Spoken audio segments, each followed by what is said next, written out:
also, it's just fascinating how we always overreact after 2 weeks of football. The NFL's an overreaction king. I get it. We all do it.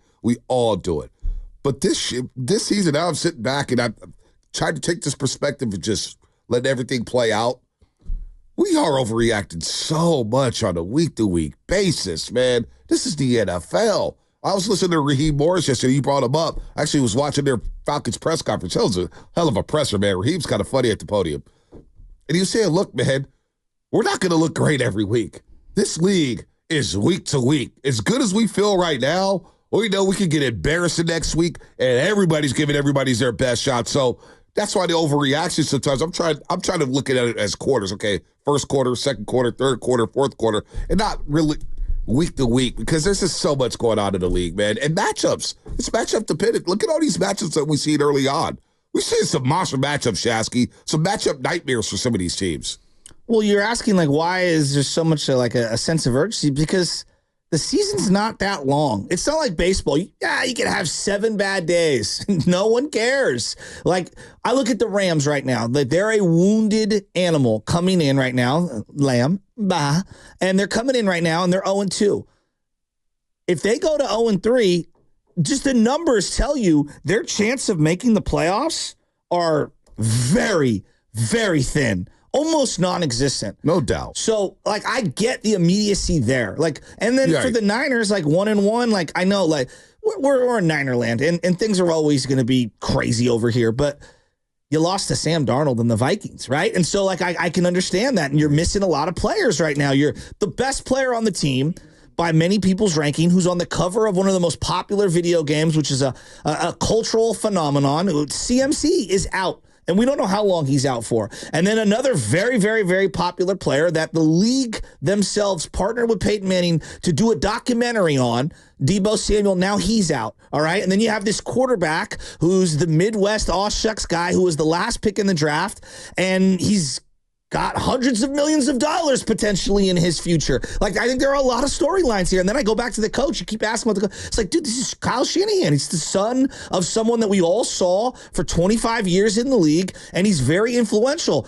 I look around the league. How many people have their roots with Kyle Shanahan or Mike Shanahan? I mean, you referenced the Texans earlier. Bobby Slowick, who's out there. We've got Clint Kubiak and Clay Kubiak and all the different Kubiaks, and they all have some sort of connection to what's going on with Shanahan. So I think this team is like a rock star band, put together, and there's a lot of high-profile players that ignite a lot of energy. I get it. I definitely understand it. I understand it. It's just, it's wild, though. As we get older, it feels like the urgency, we want to bench this guy, want to play this guy, want to bench this guy, want to play this guy. And the Bryce Young situation is fascinating to me because the guy probably needed to sit. You know my philosophy. Now, there's rookies who's come in this league and lit it up. C.J. Stroud winning Rookie of the Year. There's exceptions. This guy's going to play very, very well early on. But I love to bench a guy the first year in the league because this NFL, from college to NFL, it's just a completely different game. A lot of same formations and stuff like that. But, boy, this is grown man football. There's a big jump here. And so to throw these guys out there like Caleb Williams, what's going to happen to him?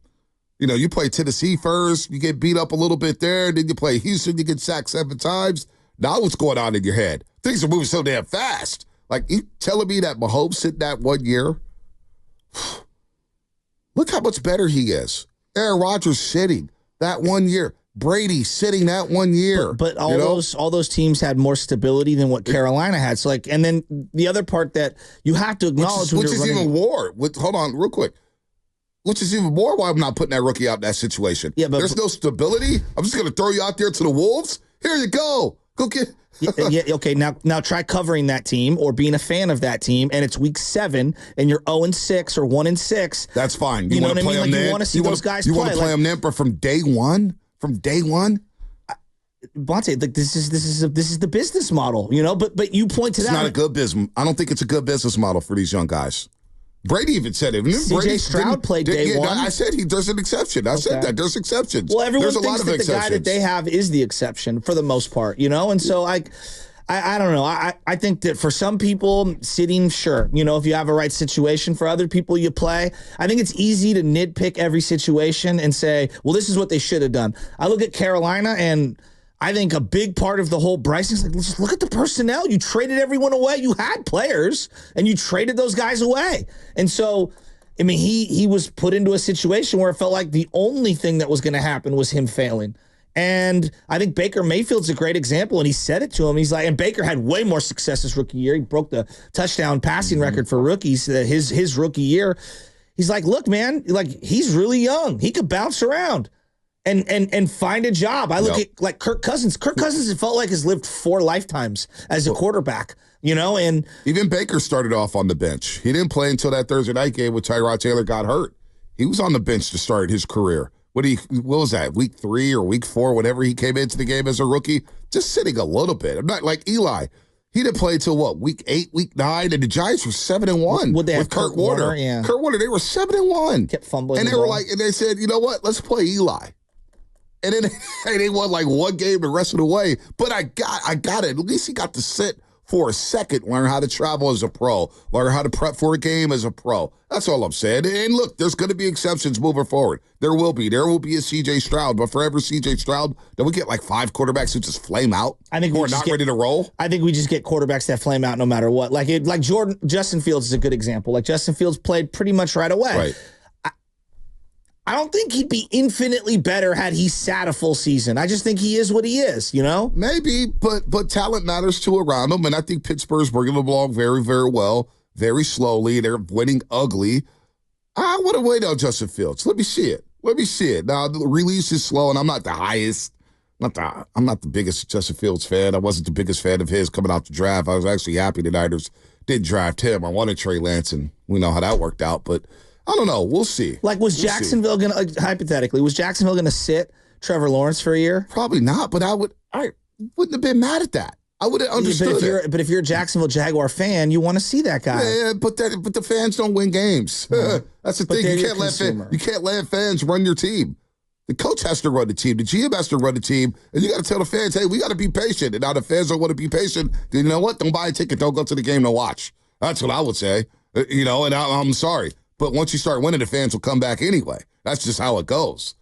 But as a fan, if saying, I want to see Trevor right away, and then when he gets crushed, they're like, yo, dude, like, did Trevor get hurt his rookie year? If I'm not mistaken. He's been hurt almost every year with something. But that's also every quarterback in the league. Battered. He also had Urban Myers as head coach his first year. Which was in hindsight, he probably shouldn't have come off the bench. He shouldn't have played. He should have been on the bench. He should have been on the bench. I think it's easier said than done. It's really difficult when the pressure of the fan base and the media, and then you have people's jobs, on the line. Like the longer you play, hypothetically, like Jacoby Brissett, right? And if you're winning, it's one thing, or if you can stay about 500. But if you're losing, like there's pressure to put that guy out on the field. Like we all knew Alex Smith wasn't ready at all. And it was a totally different era of quarterbacks coming in, and they played him, and they were an expansion team, and he was worse for it. The team was worse for it. Well, he didn't start till like week 5 though. Yeah, I know, but Bonte, I was there for those first 4 games, and you know what I was saying? I was there for the first game. Play him. I don't want to watch. I didn't want to watch Tim Rattay anymore. Well, I was like, I watched Alex Smith that first game. I took my little brother Bernard to that game against the Indianapolis Colts, and I go, oh boy, this guy is overwhelmed. He completed one pass. We should not be playing this guy. And then he got hurt in Washington. I was like,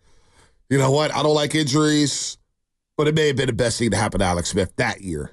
He would have been crushed. I mean, he got crushed anyway for those first few years. All right, we're getting to McVay. We'll get to McVay Shanahan. No, Shasky loves this, and I love it too. When I say Sean McVay, you say what? When I say Sean McVay, you say what? Because McVay and Shanahan will forever be linked. When the Niners interviewed McVay, the Rams hired him right after. Shanahan gets a job with the 49ers. They've been with their respective teams for the same amount of time. There's one thing that McVay has over Shanahan, and it's a Super Bowl ring. But who's the better coach? Who'd you rather have, McVay or Shady? Who'd you want?